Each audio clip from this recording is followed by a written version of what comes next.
Hi, my name is Jeff Koster from the West Michigan chapter. Unfortunately, I think one of my personal takeaways from our time together is about 10 pounds. And so I'm going to have to go to work on that next week with a little more fun and recreation. I want to talk today about personal relationships. And I think for me, the one thing of this experience has been recognizing or re-recognizing the value and the importance of personal relationships. And there's a couple things I got going. One of them is kind of my personal saw from this. And it's a thing that's a self-feeding cycle that started with Todd kind of introducing us to the idea of fun and fulfillment and the importance of that in your life. And then you wrap that around with some other people. You get around and you do some fun and fulfillment things together, and that builds those genuine personal relationships. It helps you develop those personal relationships. And once you've got those personal relationships and you start to understand each other, then you can have some really effective directed effort at common goals. And then when you have that effective directed effort at common goals, it feeds right back into that relationship, and you're having fun with that. So I think that's a real important cycle, and one that I'm going to take away from this weekend. In the workplace, the value of diversity and perspective. Talking about the different colors, the different personality characteristics of people in your organization or in any group that you're involved in your family, in social or association groups that you're involved with. That there's people of all different colors and all different personalities, and that there's such value to be gained from pulling all those different colors together. And that there's real wisdom in leveraging that diversity and not just heading off in your own direction.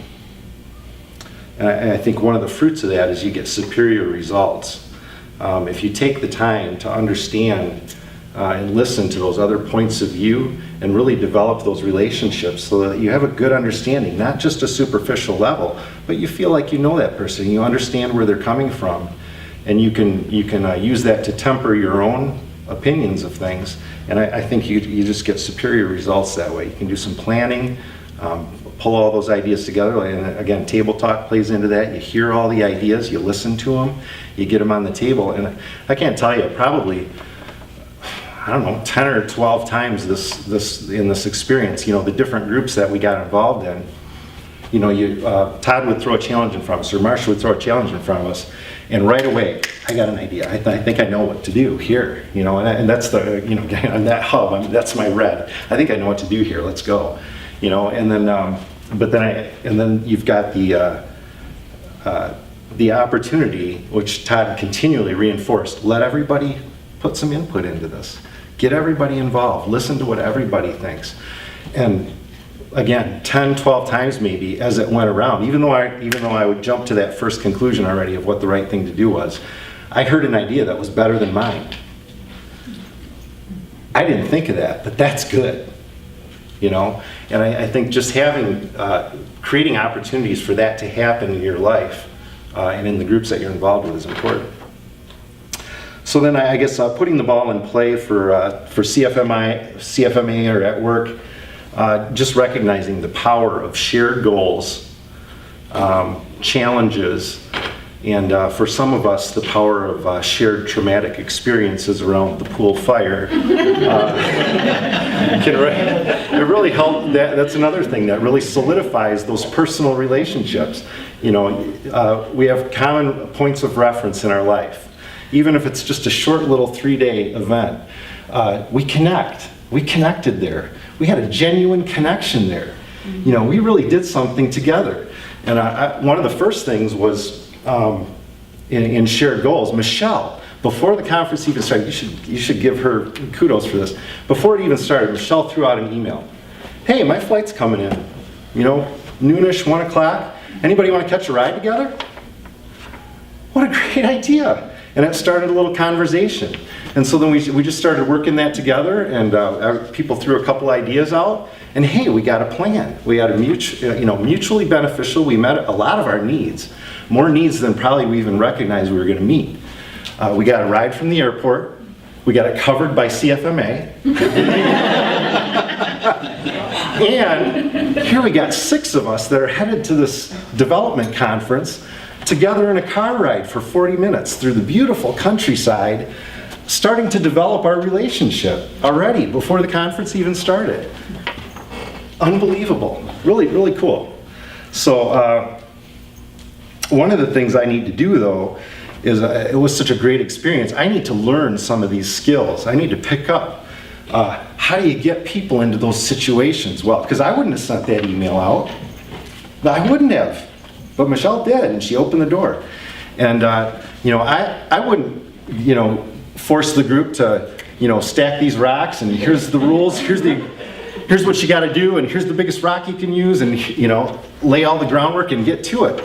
So I need some games. And so I'm going to be connecting with Todd and Marcia after I get back home, and I'm going to be looking for some ideas. And interestingly enough, one of the things that stuck with me about leadership in CFMA is 2 years ago, our incoming chapter president opened our first board meeting with a game. And now I highly suspect he learned it from some of you guys. But he opened it with fun. It was a little game called 2 Truths and a Lie. And so he said, was that you guys? Well, it's been a culture of CFMA. Okay.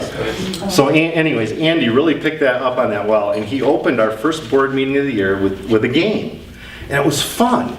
And we got to know a little bit about each of the other people we were going to be serving with on the board.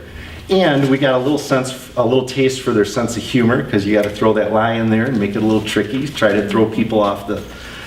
And it was so valuable in our board experience. And that was 2 years ago now. And I still remember that. It sticks with me all the time. So just to wrap it up, personal relationships, developing those personal relationships. And in my life, I try to recognize this, and I certainly recognize it here in this experience.